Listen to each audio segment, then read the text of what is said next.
اسرائیل اور فلسطین کے درمیان اس ہفتے کشیدگی کافی عروج پر رہی۔ اسرائیل نے کئی ایئر سٹرائکس غزہ کی پٹی پر کی، جبکہ حماس اور اسلامک جہاد کی جانب سے ہزاروں راکٹ اسرائیل پر برسائے گئے۔ حالیہ کانفلکٹ کیوں شروع ہوا؟ اس کی کیا وجوہات ہیں؟ اسرائیل اور فلسطین کا تنازع کیا ہے؟ اسرائیل کیسے وجود میں آیا؟ 1948 کی وار کیسے جیتی؟ 1967 کی وار اسرائیل نے کیسے جیتی؟ اسرائیلی سیٹلمنٹس کے بارے میں اور بہت سی چیزوں کے بارے میں آج کی اس ویڈیو میں بہت اہم معلومات ہیں، دیکھتے رہیے۔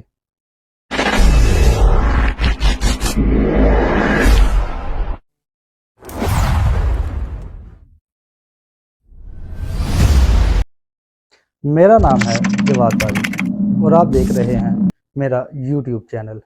آج کی اس ویڈیو میں ہم اسرائیل اور فلسطین کے کانفلکٹ پہ بات کریں گے۔ اسرائیل اور فلسطین کے درمیان کشیدگی رمضان المبارک سے ہی عروج پر تھی، کیونکہ رمضان المبارک کے مہینے میں فلسطینی مسلمانوں کی ایک بہت بڑی تعداد مسجد اقصی کا رخ کرتی ہے اور وہاں پر اپنی نمازوں اور دیگر دینی فرائض کی انجام دہی کے لیے موجود ہوتے ہیں۔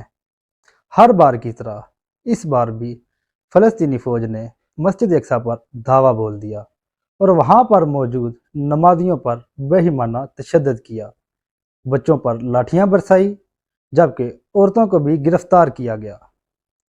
لیکن حالات میں بگاڑ اس وقت آیا جب اسلامک جہاد کے ایک کمانڈر کو اسرائیل نے قید کر لیا اور اس کی موت اسرائیلی جیل میں واقع ہوئی۔ دراصل اسرائیل نے قادر عدنان نامی شخص کو گرفتار کیا تھا۔ یہ قادر عدنان نامی شخص اسرائیلی جیل میں وفات پا گیا، کیونکہ قادر عدنان تقریباً 87 ڈیز تک بھوک ہڑتال پر رہے۔ وہ بھوک ہڑتال پر اس وجہ سے رہے کیونکہ اسرائیل نے انہیں ایک کالے قانون کے تحت گرفتار کیا تھا، یعنی انہیں ڈیٹینشن وداؤٹ ٹرائل رکھا گیا تھا۔ نہ ہی ان پر کوئی جرم تھا اور نہ ہی ان کو ٹرائل کے لیے کسی کورٹ میں پیش کیا گیا۔ قادر عدنان اپنی اس گرفتاری پر کافی نالاں تھے اور انہوں نے بھوک ہڑتال کر رکھی تھی۔ لیکن قادر عدنان کی موت کے بعد اسرائیل اور فلسطین، خاص کر اسلامک جہاد کے درمیان کشیدگی بڑھنے لگی، کیونکہ اسلامک جہاد جو کہ غزہ کی پٹی پر رہتے ہیں، انہوں نے قادر عدنان کی موت کا بدلہ لینے کا وعدہ کیا۔ اسی دوران اسرائیل نے 9 مئی کو تقریباً 40 جہازوں کے ذریعے غزہ کی پٹی پر حملہ کر دیا اور اسلامک جہاد کے 3 کمانڈروں کو مارنے کا دعویٰ کیا۔ جواب میں اسلامک جہاد اور حماس نے اسرائیل پر راکٹ برسائے۔ اس طرح یہ کشیدگی ایک جنگ کی طرف جانے لگی۔ اب ہم یہ دیکھتے ہیں کہ یہ کانفلکٹ اسرائیل اور فلسطین کے درمیان کب شروع ہوا، اسرائیل کب مارد وجود میں آیا، برطانیہ کا کیا کردار تھا اس میں، اور اب کے کیا حالات ہیں۔ ورلڈ وار 1 کے بعد 1917 میں برٹش، جو آج کا اسرائیل اور فلسطین کا علاقہ ہے، یہاں پر قابض ہوئے، کیونکہ برطانیہ، فرانس اور امریکہ نے اوٹومن امپائر یعنی خلافت عثمانیہ کو ورلڈ وار 1 میں شکست دے دی تھی، اور آج کا اسرائیل اور فلسطین اس وقت کے اوٹومن امپائر کے زیر حکومت تھا۔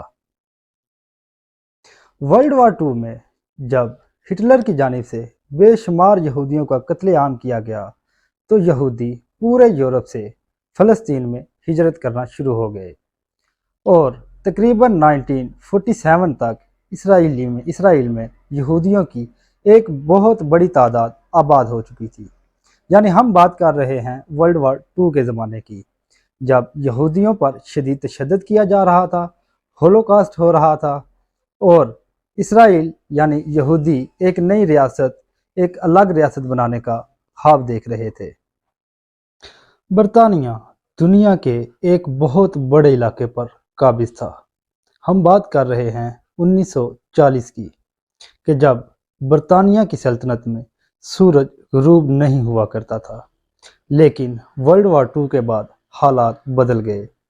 برطانیہ کی سلطنت غروب ہونے لگی، اس کا سورج ڈھلنے لگا اور اسے دنیا میں بہت سے ممالک کو آزادی دینا پڑی، جن میں انڈیا، پاکستان اور افریقہ کے بہت سے ممالک شامل تھے، اور ان میں سے ایک ملک فلسطین بھی تھا جسے برطانیہ نے آزادی دینی تھی۔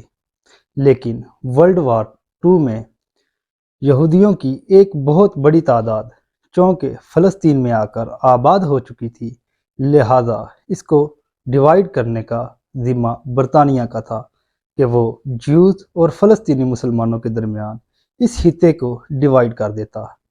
لیکن برطانیہ نے اس خطے کو ڈیوائیڈ کرنے کی بجائے یہ معاملہ اقوام متحدہ یعنی یونائٹڈ نیشنز میں بھیج دیا۔ یونائٹڈ نیشنز نے اسرائیل اور فلسطین کو دو حصوں میں ڈیوائیڈ کر دیا۔ اسرائیل کے ذمے تقریباً 55% زمین آئی، جبکہ فلسطینی مسلمانوں کے حصے تقریباً 45% زمین آئی۔ کیونکہ فلسطینی عرب مسلمان تھے اور فلسطین کے چاروں طرف عرب ممالک رہتے تھے، اور وہ یہ سمجھتے تھے کہ اسرائیل کی اسٹیٹ عرب کا جگر کاٹ کر نکالی گئی ہے، لہٰذا آس پاس کے تمام عرب ممالک اسرائیل کی نئی اسٹیٹ کے خلاف تھے، اور اس طرح 1948 میں پہلی عرب اسرائیل جنگ کا آغاز ہوا۔ 1948 کی یہ جنگ اسرائیل جیت گیا، جبکہ دوسری جانب عرب اتحاد جو کہ لبنان، سیریا، جارڈن، ایجپٹ اور عراق پر مشتمل تھا، وہ بہت تھوڑے سے مارجن سے یہ جنگ ہار گیا۔ نتیجہ اسرائیل فلسطین کے مزید علاقوں پر قابض ہو گیا۔ یہاں اگر ہم فلسطین کا نقشہ دیکھیں تو فلسطین دو پارٹس پر مشتمل ہے، بالکل ویسے ہی جیسے ایسٹ پاکستان اور ویسٹ پاکستان تھا۔ بالکل اسی طرح فلسطین کے بھی دو حصے ہیں، یعنی ایک ویسٹ بینک اور دوسرا غزہ کی اسٹرپ۔ اب اگر اسرائیل کو نظر میں رکھ کر دیکھا جائے تو فلسطین کا ویسٹ بینک اسرائیل کے ویسٹ میں نہیں بلکہ ایسٹ میں آتا ہے۔ لیکن یہاں نقطہ سمجھنے کا یہ ہے کہ 1948 کی وار میں جارڈن نے فلسطین کے اس حصے پر قبضہ کیا، اور وہ فلسطینیوں کی مرضی سے کیا، اور کیونکہ یہ حصہ جارڈن کے ویسٹ میں آتا ہے لہذا اسے ویسٹ بینک کا نام دیا گیا، جبکہ دوسری طرف غزہ کی اسٹرپ آتی ہے۔ اس طرح فلسطین دو پارٹس پر مشتمل ہے۔ اب 1967 میں عرب اور اسرائیل کے درمیان ایک اور جنگ ہوئی۔ یہ عرب وہی عرب تھے جن کے ساتھ اسرائیل کی 1948 میں جنگ ہوئی تھی، یہ وہی ممالک تھے، اور دوسری طرف وہی اسرائیل تھا، لیکن اب حالات بہت بدل چکے تھے۔ اسرائیلی یہودی جنہیں امریکہ، برطانیہ، فرانس اور پورے یورپ کی سپورٹ حاصل تھی، وہ ٹیکنالوجیکلی بہت ایڈوانس ہو چکا تھا۔ اس کے پاس نئے جہاز آ چکے تھے، اس کے پاس جدید میزائل آ چکے تھے، جبکہ دوسری طرف یہ تمام عرب ممالک اس طرح سے ٹیکنالوجیکلی ایڈوانس نہیں تھے، اور اسرائیل نے ان 5 ممالک کے ساتھ جنگ 1967 میں صرف 6 دنوں کے اندر جیت لی۔ اسے عام طور پر 6 ڈے وار بھی کہا جاتا ہے، کیونکہ اسرائیل نے محض 6 دنوں کے اندر یہ جنگ جیتی تھی۔ اس نے تقریباً ویسٹ بینک کا سارا علاقہ اپنے قبضے میں لے لیا تھا، جبکہ ساؤتھ میں موجود ایجپٹ کا سینائی پیننسولا بھی اسرائیل کے قبضے میں آ گیا۔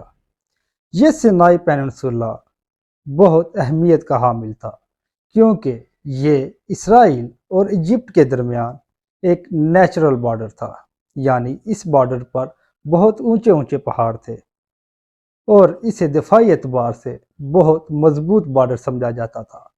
لیکن اسرائیل نے صرف 6 دنوں کے اندر اس بارڈر کو تہس نہس کر دیا اور پورے سینائی پیننسولا کو قبضے میں لے لیا۔ ہم انشاءاللہ کسی اور ویڈیو میں اس بات کا تذکرہ ضرور کریں گے کہ کیسے صرف ایک اسرائیلی جاسوس کی بدولت اسرائیل نے پورے سینائی پیننسولا پر قبضہ کیا۔ یہ بات تھی 1967 کی۔ اب ویسٹ بینک پورے کا پورا اسرائیل کے کنٹرول میں آ چکا تھا، یعنی کہ فلسطین کا تقریباً 95% حصہ اب اسرائیل کے قبضے میں تھا۔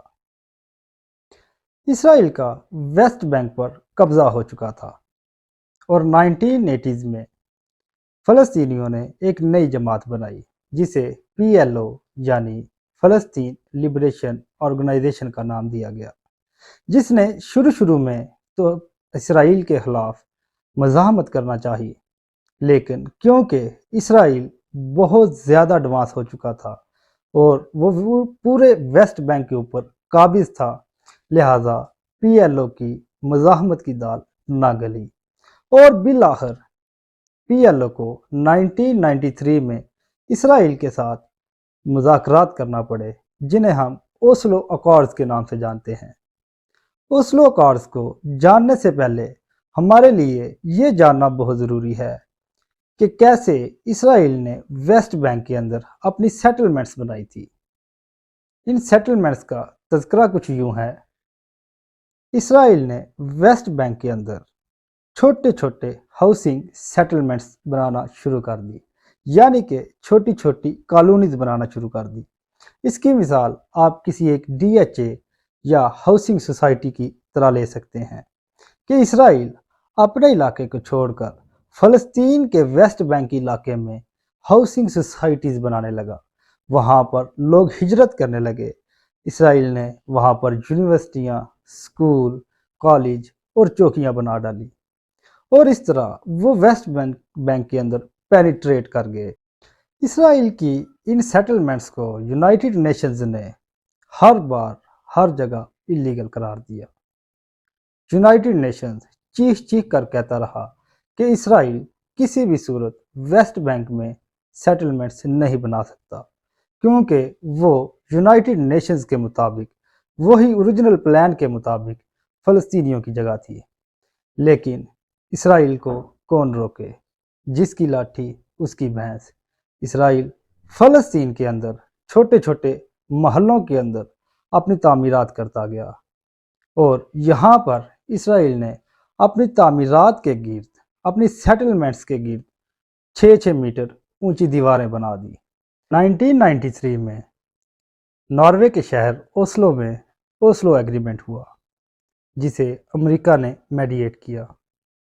اوسلو ایگریمنٹ کی شرائط انتہائی ذلت آمیز تھی، لیکن مرتے کیا نہ کرتے فلسطینیوں کو مجبوراً اوسلو اکارڈ سائن کرنا پڑا۔ اس اکارڈ کی 3 بیسک شرائط تھی جو کہ انتہائی ذلت آمیز تھی۔ پہلی شرط کہ کچھ علاقے فلسطینی کنٹرول میں جائیں گے، یعنی PLO فلسطینین لبریشن آرگنائزیشن کے کنٹرول میں جائیں گے، وہاں پر حکومت اور سیکیورٹی PLO کی ہوگی۔ یہ بہت چھوٹا سا علاقہ تھا، بلکہ ایک نہیں بہت چھوٹے چھوٹے محلے تھے اور ان محلوں کا آپس میں کوئی کنیکشن بھی نہیں تھا۔ اسی اکارڈ کی دوسری شرط کے مطابق کچھ علاقوں پر فلسطینیوں کا کنٹرول پولیٹیکل ہوگا، لیکن اس کی سیکیورٹی اسرائیل کے پاس ہوگی، اور جبکہ پوائنٹ C کے مطابق بہت بڑا علاقہ اسرائیل کے کنٹرول میں ہوگا اور اسرائیل اس پر قابض ہوگا، اور ساتھ ہی ساتھ فلسطینیوں کو اسرائیل کا وجود بھی تسلیم کرنا پڑے گا، یعنی وہ وجود جو 1948 میں فلسطینی مسلمانوں نے تسلیم نہیں کیا تھا۔ اوسلو اکارڈز کے مطابق 1993 میں فلسطینیوں کو مجبوراً اسرائیل کا وجود تسلیم کرنا پڑا۔ لیکن یہاں پر جو غزہ کی سٹرپ ہے، وہاں پر موجود حماس اور اسلامک جہاد نے اس ایگریمنٹ کو ماننے سے انکار کر دیا، اور اب فلسطین کے ویسٹ بینک پر تو کچھ امن ہے، لیکن غزہ کی سٹرپ آج بھی اسرائیل کے ناجائز قبضے کے خلاف لڑتی آ رہی ہے۔ اسلو ایگریمنٹ کا فلسطین کے ویسٹ بینک پر بہت برا اثر ہوا۔ وہاں پر موجود اسرائیل نے جگہ جگہ اپنی چوکیاں قائم کی۔ اسرائیل کے تمام سیٹلمنٹس تو آپس میں لنک ہیں، ان کے روڈ آپس میں لنک ہیں، لیکن فلسطین جو کہیں کسی محلے کی شکل میں، کہیں کسی ولیج کی شکل میں اور کہیں کسی بہت ہی چھوٹے شہر کی شکل میں موجود ہے، ان کا آپس میں کوئی رابطہ نہیں، بلکہ کسی ایک فلسطینی کو اپنے ایک محلے سے دوسرے محلے میں جانے کے لیے راستے میں چوکیوں کو کراس کرنا پڑتا ہے اور وہاں پر لمبی لمبی لائنوں میں لگ کر تلاشی دینی پڑتی ہے۔ اور یہاں تک رپورٹس ہیں کہ کئی بار فلسطینی مسلمانوں کو کپڑے اتار کر ننگا کر کے ان کی تلاشی لی جاتی ہے۔ یہ وہ ظلم ہے جو ویسٹ بینک پر ہو رہا ہے، لیکن غزہ کا اپنا کنٹرول ہے۔ غزہ میں حماس کا کنٹرول ہے، وہ بھی چاروں طرف سے اسرائیل سے تو گرا ہوا ہے، لیکن وہاں پر لوگوں کو تلاشیاں نہیں دینی پڑتی۔ اس طرح حماس اور اسلامک جہاد ایک عام ریزسٹنس کے ذریعے اسرائیل کی ناجائز حکومت کو، اسرائیل کے ناجائز قبضے کو چیلنج کر رہے ہیں۔ اور حال ہی میں اسلامک جہاد کے ایک اعلیٰ کمانڈر قادر عدنان کی موت کے بعد دوبارہ سے یہ ایک کانفلکٹ کی طرف جا رہے ہیں اور جنگ میں شدت آ رہی ہے۔ حالانکہ ابھی تک کی اطلاع کے مطابق سیز فائر ہو چکا ہے، لیکن یہ سیز فائر کب تک رہے گا؟ یہ سیز فائر کیا ایک ہفتہ بھی نکال پائے گا یا نہیں، یہ آنے والے دن متعین کریں گے، کیونکہ آنے والے دنوں میں اسرائیلی یہودیوں کی ایک ریلی مسلم محلے سے گزر کر جائے گی، وہاں پر شدید نعرے بازی ہوگی اور فلسطینی مسلمانوں کو ذلت سے دوچار ہونا پڑے گا۔ ایسے کسی بھی معاملے پر حماس اور اسلامک جہاد کا ہمیشہ سے سخت رد عمل آتا ہے اور معاملات کشیدگی کی طرف چلے جاتے ہیں۔ حالیہ سیز فائر کو ایجپٹ نے میڈییٹ کیا ہے، یعنی ثالثی کا کردار ایجپٹ نے ادا کیا ہے، لیکن آنے والا وقت ہی بتائے گا کہ یہ سیز فائر کتنی دیر تک چل سکتا ہے۔ اسرائیل کیسے انٹرنیشنل لا آف سی کی کھلم کھلا خلاف ورزی کرتا ہے، اس پر میں نے ایک اور ویڈیو بنا رکھی ہے، آپ میرے چینل پر جا کر یہ دیکھ سکتے ہیں کہ کیسے اسرائیل انٹرنیشنل لا کو کھلم کھلا چیلنج کرتا ہے اور فلسطینیوں کے حقوق کو ان کے حقوق سے محروم رکھتا ہے۔ آج کی ویڈیو کو یہاں پر ختم کرتے ہیں۔ نیکسٹ ویڈیو کو دیکھنے کے لیے میرے چینل کو سبسکرائب اور لائک لازمی کریں۔ اللہ حافظ۔